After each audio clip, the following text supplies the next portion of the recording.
So I will present you how we use the CMEMS data for a specific application. First, I would like to join the Deltares team in the way we use CMEMS data a lot for example, a lot of marine projects as boundary conditions. But in this specific case, I will present you a specific application we designed based on some CMEMS data. So first of all, who is Noveltis? We are based in Toulouse. We have a subsidiary in Switzerland. We are 53 employees and 43 PhDs and engineers. So the first goal of Noveltis was more dedicated to the upstream Earth observation value chain in designing the future Earth observation missions. Then we are not really on the industrialization part of the missions, but I would say at the end of the value chain, we develop some innovative applications and services. So here are the different topics in which we provide services.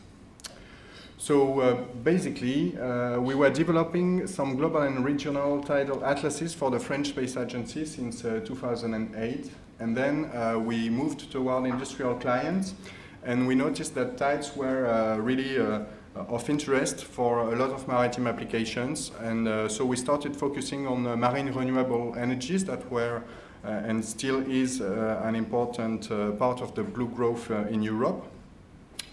And tides, in this case, often represents the fuel, and especially for the tidal turbine parts, but is also of interest for offshore wind farms, for example.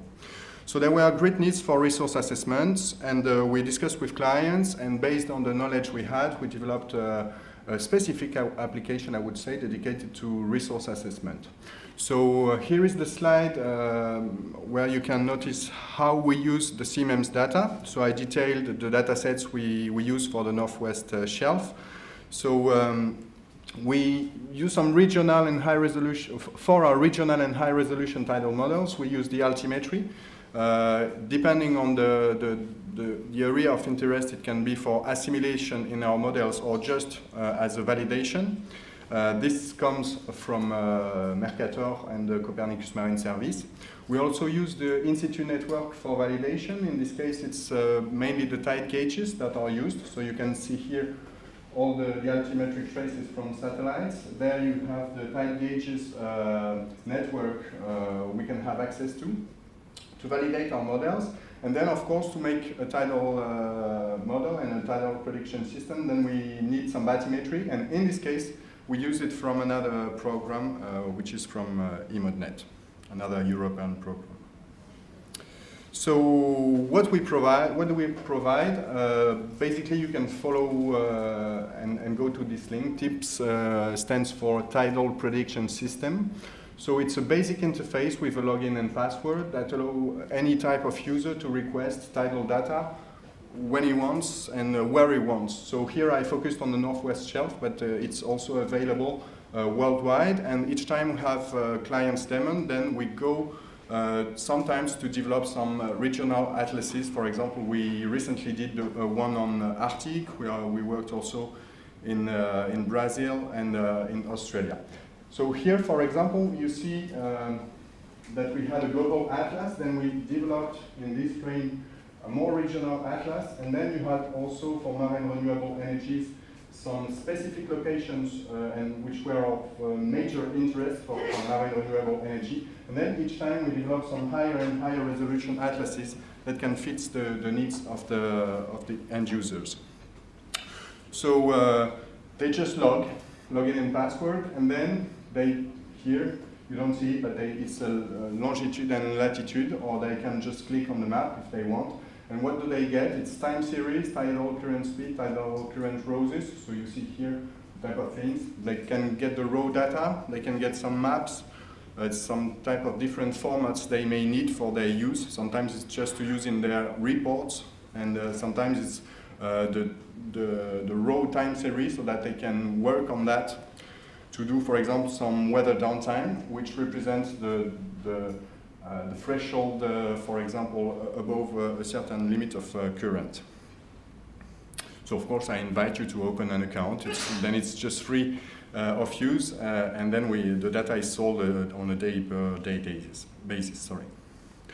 So here is just to show you a map of the potential of tidal energy in the Northwest Shelf, and this is the usage report we get, I think, from January until now on the different zones. So you can see that it matches quite well on some zones. But you can also see, for example, that here in the Gabes Gulf, there are a lot of requests for tidal data. Even if we could say that in Mediterranean part you do not have any tides. But we noticed with those usage reports that there were some other interests than marine renewable energies, of course. So, so for us, it's really interesting for the future development of the application. And so now we see that it interests a lot of marine users, like shipping companies, because, for example, for the big containers, they want to know the water levels in order to check if they can go out of the ports or when they can get in. Sometimes it's also to see how they can use the tides in order to ride currents and save fuel. Oil and gas is also interested, aquaculture, and a lot of intermediate users that are serving the previous one that are listed here, which are meteorological companies, routing companies, that needs that as an input. So actually we are adding a staggering new pool of customers. And what is interesting in this case is that what interests them is the fact that the data is directly clickable and downloadable. I mean, once you tell them, okay, we have validated it this way because we have the transparency to say how we use the CMEMS data. We provide validation reports. We show in which zones we are better and in which zones we are not really good, because it highly depends on the bathymetric data sets we can use, on the way the altimetric data was validated in coastal zones as well, etc. So, but for them it's still an input they cannot get just a click away. So that was the major change they found in our applications. So the perspective we would like to see as an intermediate user in the CMEMS project are the following ones. Yeah, so first of all, I show you an example of study we did with tidal turbines. So in this case, we used some CMEMS data as boundary conditions.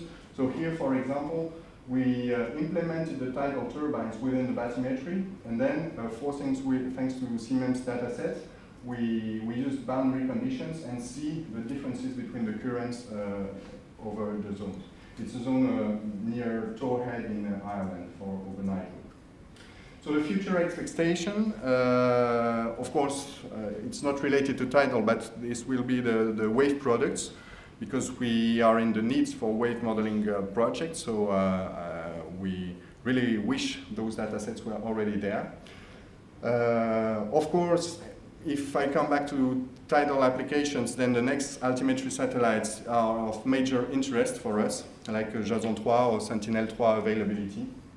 I would also add that and even now we are highly interested in the near real-time products from altimetry, since discussing with some clients we had some new ideas coming, and so I will have to discuss that with you.